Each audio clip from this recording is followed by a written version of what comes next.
This podcast brought to you by Darby Field Advisors, elevating local impact and enhancing global engagement. Principals Matthew Bartlett and Scott Merrick create local leverage to achieve client success while devising unique strategies that help clients gain a competitive advantage in the marketplace and around the world. Find them online at darbyfieldadvisors.com.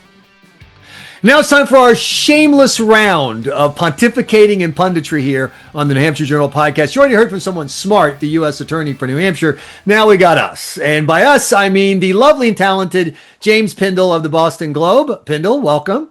Thank you. And then just here for his good looks, Jim Merrill worked on a bunch of campaigns and stuff like that there. Is that a good enough intro, Merrill? Much obliged, Graham. That'll work. Excellent. So we're not going to get into the high areas of grand political philosophy the way Pindell did in his latest Boston Globe piece, which it pains me to say this about anything in the Globe. It is very worth reading. It really is, about where we are in the world. But I want to ask you, I'm going to come a little lower to the ground here. Pindell, where are the two political parties as we head into the midterms in 2026 around the country and here in New Hampshire? They're both in a state of figuring things out. And, even the Republican Party, which has it more together than the Democrats are, which are still lost in the wilderness, at least there's a process that will force the Democrats to sort of come to at least a temporary idea of who they are by the end of 2028. Republicans are going to be much on that bigger questions about where they're going to be for the next generation post-Trump. In fact, in some ways, one thing I'm so excited about in this next New Hampshire primary, which we do know Republicans will be having first in the nation. And we also know, just for the record, I say this every time I go on national media, repeat after me, New Hampshire will always be first. New Hampshire will always be first. Yep. New Hampshire will always be first. The better question is, will it be relevant? Will it matter? And that's obviously a different question for the Democrats, which I think we'll be addressing. But in this case, I think this is going to be probably the most exciting presidential election of our lives. Post-Trump, post-Boomer, everything is on the table. What the definition in the old lines of, base versus electability, those, I don't even know what the hell that even means. After 2016, and I'll shut up on my rant, it was a broad question. But after 2016, we had four political parties, not two. We had up, down, and left and right. Mm-hmm. And we're in some sort of weird matrix of how that all works. And obviously people have very much different identities here. It's New Hampshire that voted for Bernie Sanders twice and then continues to go for moderates like Shaheen and Hassan and whatever else. And the left in New Hampshire is completely just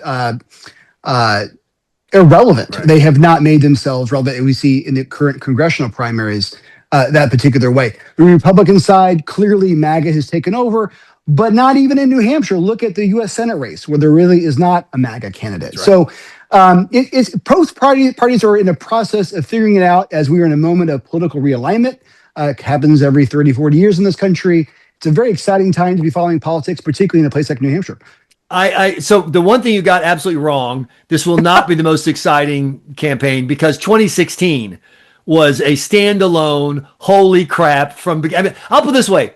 The phrase grab her by the will not feature in the 2028 presidential race. We're not going to go to those heights. So don't talk. 2016 was you can rebut. Yeah. We got to let Merrill say something that we can ignore and then move back to the real conversation. Yeah. Go ahead, Merrill. Well, seriously, what are the shape of the two parties here in New Hampshire and in the country? Well, it's a state of disruption right now. We're seeing that, as James points out, on the world stage. We're seeing that, in our civic society here. We're seeing it within the parties, and we have for 10 years. Look, I agree. And having been in the belly of the beast in the 2016 presidential campaign, it was extraordinary. You really felt like you were living history every day.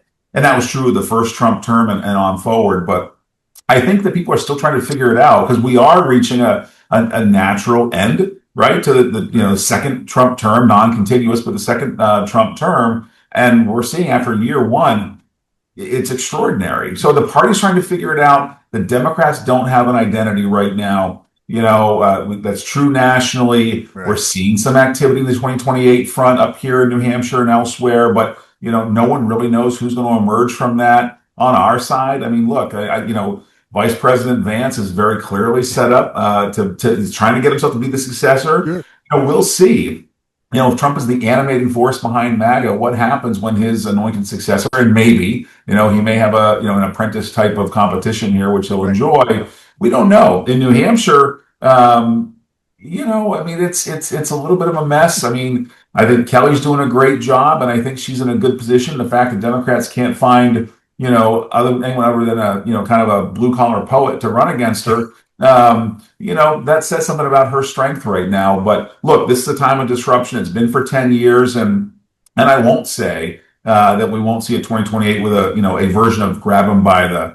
I expect anything at this point. I've learned to expect the unexpected in every moment. Well, listen, I'm not going to have you mocking Kuiper Mentum like that. Calling him a blue collar poet. He's a blue collar erotic poet. I think you've got to give him his full. Okay, so bard. So Pindell, explain. Make this make sense to me. In Massachusetts, where there is zero chance of electing a Republican governor, there are 3 candidates. In New Hampshire, where Trump is in the 30s and where there's a wave coming, there are, practically speaking, 0 Democratic candidates. How does that make sense? And I mean, the Republican Party in Massachusetts, oh my God. I mean, basically, all these 3 candidates, we're not talking about Massachusetts, but all of them had to self-fund, is my point. Right, like they're self-funding to go up against Maura Healey in a Trump midterm. Okay. But you're right. Look, I disagree on one level. I think Ayotte is one of the weakest first-term New Hampshire governors we've seen in a very long time, and the numbers tell the story. Obviously, as you've been saying time and time again, Michael, you can't beat somebody with nobody. Right. So whatever. I mean, Democrats have talked themselves into this idea that, the first term is always a sacrificial lamb. I think uniquely in this case, I don't know if she could be defeated. Sure. She's certainly raising a ton of money and she's more experienced, but she has worse numbers than Craig Benson. And in that particular cycle, remember the Democrat John Lynch didn't emerge until I think April.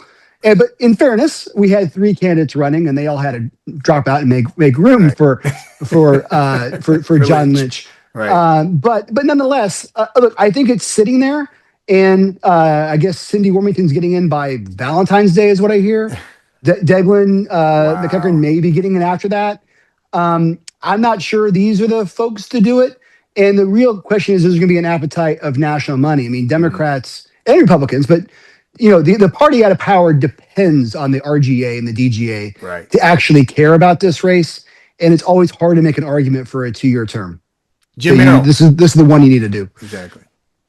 Yeah, look, we've long ago, gotten rid of the fiction, right? That, New Hampshire's immune to national trends and politics. And of course, that's not true, right? And so I think, as governor, Kelly's doing a great job, but a lot of good things happening. But at the same time, she's serving as a first-term governor during Trump's second term. And the Trump brand, as, in a general election context with a broad electorate, has never been a potent one here. And that's a drag. That's a problem. That'll be a challenge for her coming up. Now, she, like Sununu, Democrats tried for years to paint Chris Sununu as just another Donald Trump. They never sold it. It was never true. And it's also, she has a unique identity of her own, but there's no question that there is a challenge for sure. So I have a theory about the polling numbers, because Ray Buckley, the chairman of the New Hampshire Democratic Party, did something I've never seen someone do before, which is send out a campaign memo for how the Republicans beatable, but he doesn't have a candidate. So it's just like to be determined, can beat her anytime. She's so weak. But he sent out the number and it showed the huge numbers that Sununu had, and huge number, big numbers for other Republicans to pass, and then her approvals. Basically, she's +7. But I think you have to use you have to do a COVID metric system on that. I just don't think you add COVID and you add Trump. You have people more polarized than ever. The idea that, and I know right now Phil Scott in Vermont is doing it, but he's kind of a hangover, like a legacy candidate. I just don't, if you look at the numbers around the country, we've gone from a bunch of purple people being the leading most popular governors now to a lot more partisan governors in partisan states because the gap has closed. I just don't think, as I'll start with you, Merrill, I don't think you can get the kind of numbers in the Trump post-COVID era that you could have gotten back when Sununu was making himself a hero during COVID and Charlie Baker was killing it with a plus 40 or whatever. No, I think there's a lot of truth to that. And I mean, look, not only he was, making himself a hero, he was on TV every day. Right. Every day. I mean, ask Dan Feltus how that worked out for him. Not very well. And so I do think that as we become more polarized, I think it's harder to bring people along, right? And I look at the in the Senate numbers, Johnny Sununu is pulling 8% of Democrat support. I suspect those are people who think he might be Chris Sununu. And I think once they realize that that's not the case, that number is going to diminish. So I think it's much harder to build broad-based coalitions where you're seeing these Larry Hogan numbers and these Chris Sununu numbers in the high 60s and low 70s. And the flip side of all that, which I accept the premise on all that, the flip side is that Ayotte's not going to run away with this with a 70% win either. Exactly. So there is a chance. There's a chance. Tell me there's a chance. There's a chance. But of course, they need someone to come in. And at this point, I don't know how much I heard last week. The point was a smart point. If Cindy's going to get in, she needs to put down all the money she was ever going to put down in this race immediately and not piecemeal this and try to go for it. I mean, at this point, that's what you're going to have to do. So here's the deal, and you can take this back to your editors, Mr. Pindell. Cindy Warmington is not running. Even if she gets in the race, if she lets them put her name on the ballot, because they have to have a name. Here's a trick question for Jim Merrill, who always sat in the back of the class and chewed gum and shot paper. What do people who want to run for public office do, Jim Merrill? They run for office. Well, that's what they do. They don't sit around and say, "Hey, whatever." I've run campaigns. You run campaigns. I don't. Pindell, did you ever run campaigns? Were you ever a campaign guy? I don't know your resume, Pindell. Did you ever run campaign? Did you ever run campaigns? Were you on that side ever? No. Well, I did a little politics back in college. Yeah. So, but Merrill, I can tell you, when people want to run, they just run. They don't. Well, no, and look, there's actually, you want your fun fact of the day? Not to interrupt. You want your fun fact of the day, Graham? Excellent. Okay, I could do this before social media. In college, I was working for the most conservative members of Congress. Wow. And president of my college Democrats at the same time. That's amazing. In college, I was the president of the college Young Democrats because it was Oral Roberts University and nobody would take the job. And I was not political, but I was a troublemaker, loudmouth. I know this is a shock, everyone. I've changed a lot, obviously. And it was a contrarian They were going to do a debate, and they didn't have anyone to do the debate because no one would take the job. And so some people came to me and said, "You like to yell a lot. You want to go?" Oh, sure. So that was. I'm sorry, Merrill. I interrupted. But it's a great point. I mean, there's not even any placeholders, right? Like a Warmington op-ed at the beginning of the year. Hey, here's what I think. Here's my, my theory of the case of, what this state needs right now. There's none of that. And so I think if she runs, it's going to be kicking and screaming. I don't get a sense there's no fire in the belly to do this, which is surprising because, given the type of year it could be, I might want to be a Democrat on the ballot. And at least, Michael, you talk a lot about kind of the noble loss, the loss that builds something. Exactly. Now, Cindy Warmington is towards the end of her political career, but, a McEachern or a Fenton, someone like that, where are they? A productive law. I'm a big believer in productive losses, and you've seen them many times. Reagan had them. This is just part of life. So now, and I'll give you an example, Pindell. Look at how the 3 Republicans in Massachusetts who are running for governor are just flinging themselves at the campaign. Like they send us press releases. I'm like, dude, we don't vote. They're fighting with each other. They're doing stuff. Absolutely. That's they're what spending $1 million on a TV ad for a Pats game. Like they're going. Exactly. And so that's what I'm saying. The Democrats have already clocked out. They've already checked it out. And so I want you guys to answer a question that NHJournal gets all the time, which is, I don't understand how we can have all these Republican governors, and then we can't even have a decent race for U.S. Senate and Congress. To me, the answer is self-evident. But James Pindell, why is it that the Republican Party has not been competitive in federal races since 2010? National politics, culture politics, in Trump. I mean, that's the clear answer. And in some of these cases, for that's the Senate. For the House, I mean, recruiting. I mean, we talked about this before on New Hampshire Journal on a podcast. When we were talking about should New Hampshire Republicans be more aggressive on redistricting, right?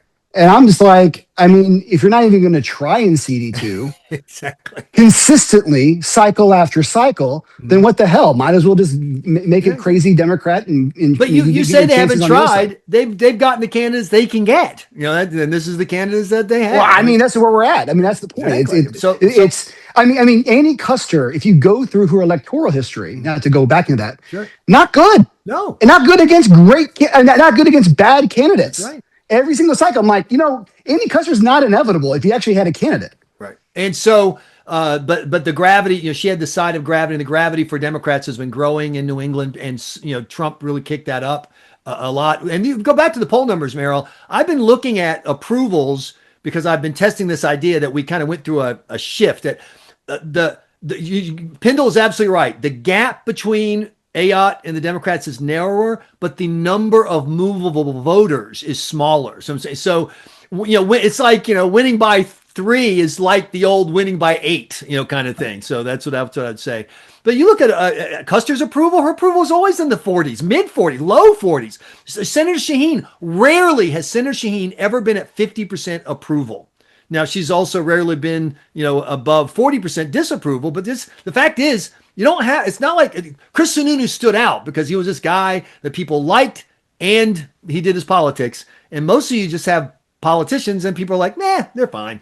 Yeah, and I can't speak, I don't know, the numbers in other states, but I mean, I think people just have a visceral dislike of Washington, the voter, right? Right. Distrust, dislike, we send people down there and it's always the same thing. It's hard to build that kind of that love and that that a governor does. I mean, a governor is just much more granularly related to the state, and I think James is right about kind of the challenges our federal offices have faced, and you talk about recruitment. You can look back over the last 10, 12 years, and I mean, we've had a lot of candidates who shown up recently. And that was true of Scott Brown back in 2014, by the way. Yeah, exactly. Who ran, I thought, a really competitive race that year, fell short, but did as much as he could as a guy who had really never been here. Now, of course, he's running, having, really parked and put time in. But, right.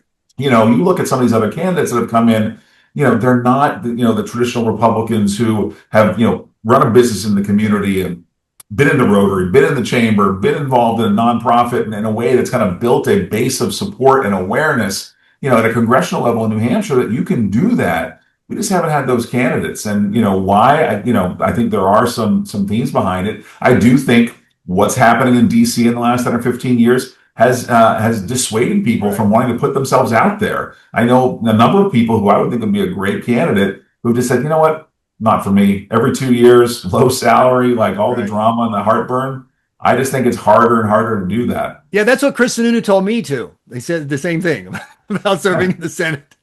So James, and look right now. You have a Republican president, a Republican Senate, a Republican House. You can actually do things, and we have people who ran on doing things, and they did one thing. Yep. One big beautiful bill.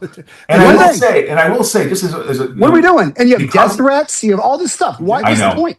But I do think, to James's point just now, I think that's why Johnny Sununu's running. I mean, I've heard a lot of, I love the guy, always have. Right. And everyone, why, after 18 years on the bench, why is he coming back out? And I think he looks at exactly what James says, like, you know what? There are things that I could do today as a thoughtful, policy-minded senator that I could never have dreamed of doing back in 2006 or 7.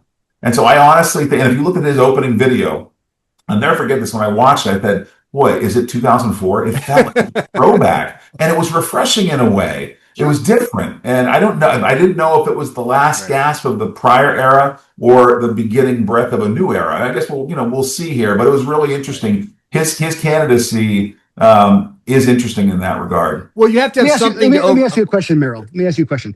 Do you think in the back of John Sununu's mind, because I feel like this is what's happening with Thune in his recruiting, is that the people who get elected this year have 2 years of Trump and 4 years post-Trump. You think Sununu is like 4 years post-Trump, I can actually do stuff? Yeah. I do. I wonder about that. And I wonder how, I think Thune is clearly, he worked the phone lines, as we know, and we've seen that reported, to get people that he thinks can be part of a post-Trump reality in DC. So, Sununu is part of that vanguard potentially. Yeah, and you make a great point about the post-Trump part because despite the fact that it's looking pretty bad for Republicans, generally speaking, the map favors them holding on to the majority. They may hold it by one vote. They may come down to J.D. Vance with the tiebreaker, but it looks like they're going to have a majority. So if you can get elected there, you get elected to the Senate, you'll be part of a majority, not part of a minority. The question is for you, Pindell, is can the Sununu name overcome the state's absolute aversion to doing anything to help Donald Trump? I don't know. And look, you had a guest last week saying this is going to be a $250 million race. I totally disagree. Why? Well, look, you had Ayotte and Hassan, which was the baseline, $120 million. Right. That was a sitting senator and a sitting U.S. senator, and it was a linchpin. Yeah, governor and a senator. Sorry, and it was a linchpin for majority control in the Senate. Obviously, decided by 1,000 votes because it was that close. This time, if you go through the map, look, Democrats need to win 4 states. The whole game's 4 states, and the whole game is where do Democrats get 4 states? If Republicans, to your point, can block them and say you won 3 states, too bad. J.D. Vance is going to break the tie. So all the money. And there's going to be tons of money. All that money is in those areas where Democrats want to flip. It's going to be Maine, big time Maine, huge Maine, right? There's going to be $250 million in Maine, maybe even more. North Carolina, where I don't know, Cooper is now like up by double digits in that open seat for Tillis. Alaska is a tied ball game right now, and there's reasons to believe the Democrats could, pick that up. And then we get to other states like Ohio. Here's a fun, I'm not putting on the pressure. Ohio, who's the Republican senator in Ohio? Bernie Moreno. Who's the other one? Huston, right. It's a trivia question because the dude's never been elected. He was appointed. I know Sherrod Brown. Does that count? Exactly. So, I mean, the record's very mixed for people who've been appointed to the Senate. He obviously took over J.D. Vance's seat. And then, so you have 9 competitive seats. Right now, those 9 states, New Hampshire's either 8 or 9. And the question is whether Texas actually puts in, Paxton is the Republican nominee, is whether or not it's 8 or 9. And remember, the ball game's 4. Yes, Democrats got to keep Ossoff. They got to keep the open seat in Michigan. But we're really talking about 4 offensive places, and that's the whole ball game. But so anyway, so for that reason, I don't know if Sununu in that environment is going to be able to make a bigger argument that like I'm an exception when the money's not going to be there right now. So one thing is I fundamentally agree with you that there are more attractive places, particularly for Democrats, to spend their money. Absolutely. There's more bang for the buck. And Republicans to defend. Yeah. But there's also the flip side, which is if Republicans see a path to flipping either Michigan, where they have a really great candidate, and Democrats may nominate their version of Ayanna Pressley, nothing personal Representative Pressley, but not really in the mainstream of the Democratic Party. Then all of a sudden they've got they can lose Alaska, they can lose Maine. They pick one up. And if New Hampshire starts looking like the flippable state, it could be the case that they go, okay, the Democrats have to count their pennies.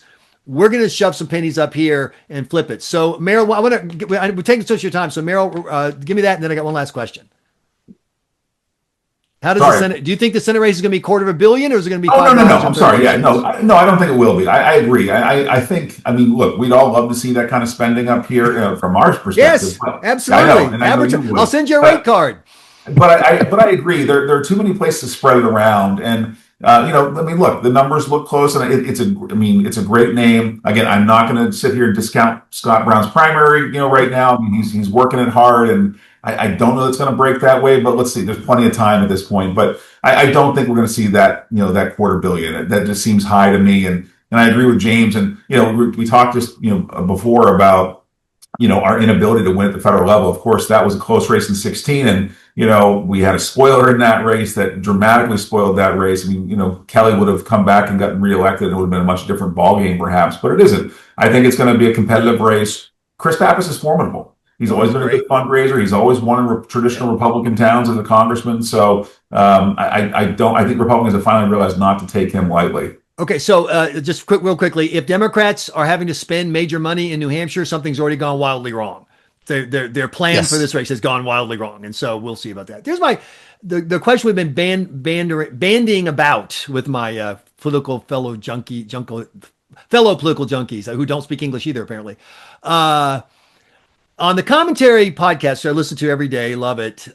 Seth, spacing his name, made a great argument that Republicans had the base in a box from 1988, where they shoved George H.W. Bush down their throat, up until 2016. The base was trying to claw out of the box when they got stuck with McCain, who they hated, and Romney, who, nothing personal, Jim Merrill, they hated. And then Romney was it. Like Merrill remembers. Exactly. But their attitude was, okay, we'll choke this down. Oh, we lost. Oh, we'll choke this down. We lost again. Screw you people. And they went with Trump. And now you've had this total realignment of the Republican Party and politics in general, but in particular the Republican Party. The base got its turn. The dog caught the car. Is 2028 the year that progressives finally catch the car and get the nominee? For the Democrats were very smart using Bernie Sanders as a block to disperse the progressive, support, keep it away from a viable progressive candidate. Then they were able to jam. I mean, Hillary, the worst candidate for president, certainly since McGovern. And then you had the terrible Biden mess. And what were the progressives being told? Sorry, you can't have nice things. Your people are too crazy. You don't get it. In other words, it's exactly the storyline that Republicans had until 2016.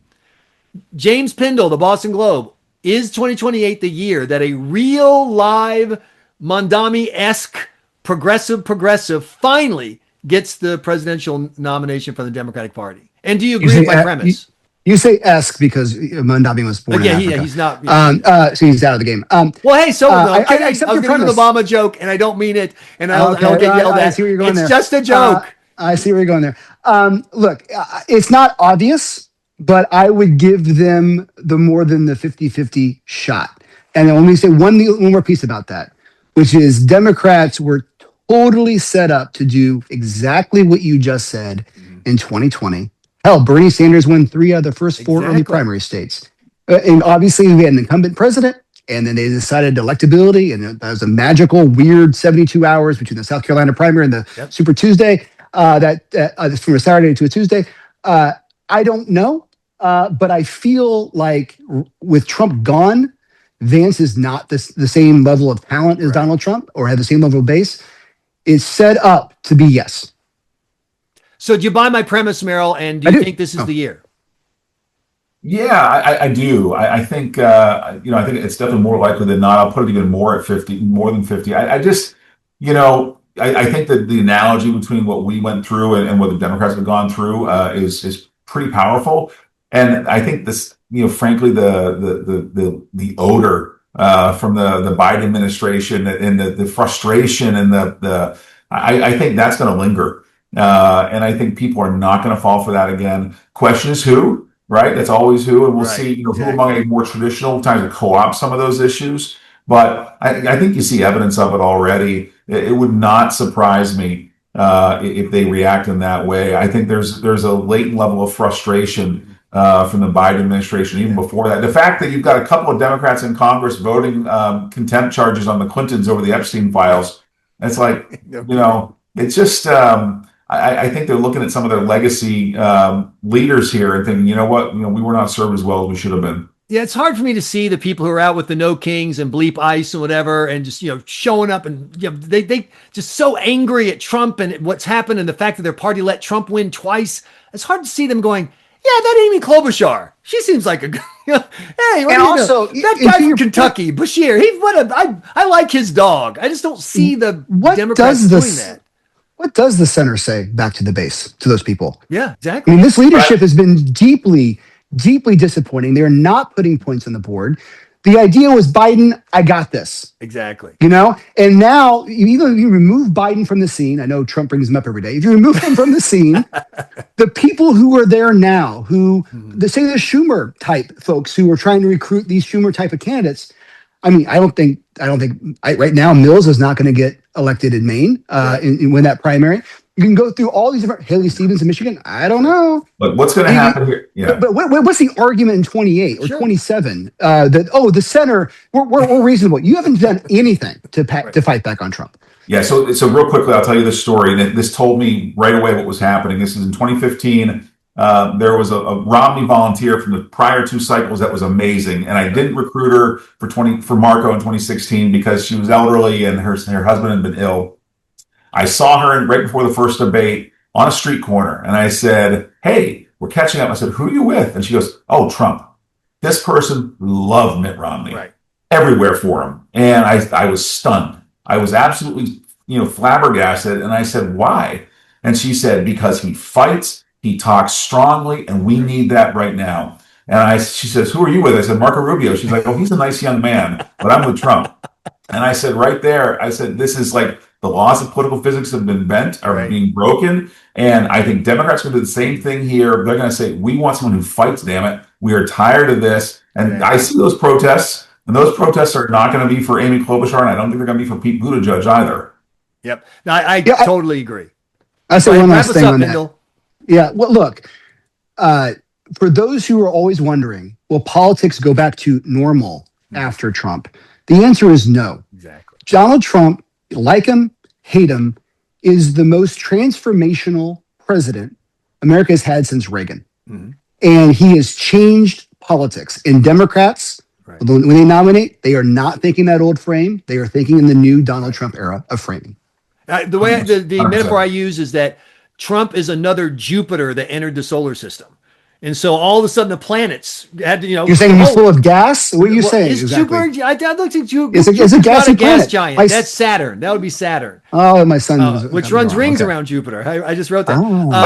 But to go back and give James a plug, the piece he wrote today, a great go piece, and read it, talks about the same thing. The world has changed. Exactly. And those planets. Some people recognize it and some people don't. The orbits are never going to go back. Even though Jupiter's going to pass out of the solar system again, the orbits are changed. It'll never get back. And now we're going to go on to something new. I've got to go on and get you guys out of here. I've kept you way too long. Jim Merrill, veteran GOP strategist.